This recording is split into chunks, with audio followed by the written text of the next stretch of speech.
Hey you guys, Mickey here. Hope you're doing well. Today's video is about Chinese celery, and it is in that series, in that vein of growing food from the grocery store produce. So,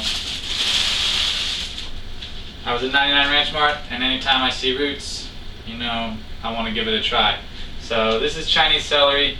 It's basically like regular celery except a little bit less stem and a little more leaves, but exact same flavor. You'd use these a little bit more in soups for flavoring.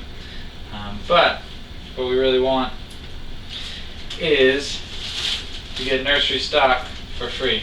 So whenever I'm looking at a plant and I see about how many roots it's got, I want to try and match the leaves on top. So I would be cutting off all these stems, because that's your product. We use these they refrigerate the same way as celery. They don't have to be on the roots. But I'd probably cut them all off and just leave maybe a little core like that. That's ready to go.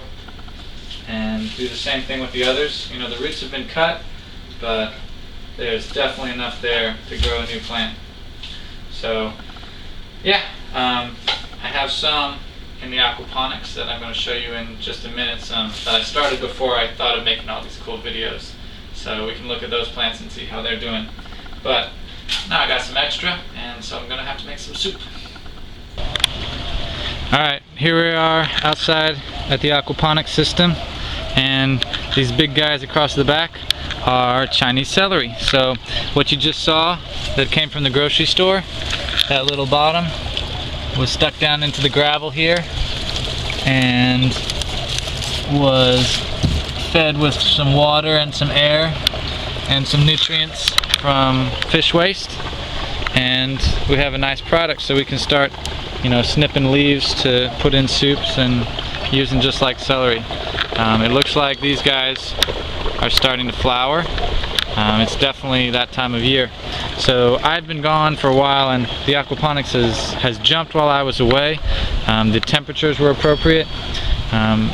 With celery in particular, since it really likes cool weather, that's why they've grown so well. This probably would have failed completely if it was during the summer. So it's just a matter of timing and knowing your plant. But yeah, so I've got lots of celery to harvest. We'll figure out something good to do with it. And doesn't taste that bad either. I've had some. So pretty good. If you were doing it in the ground, yeah, just make sure you're doing it the right time of year. There you go, growing plants from the grocery store.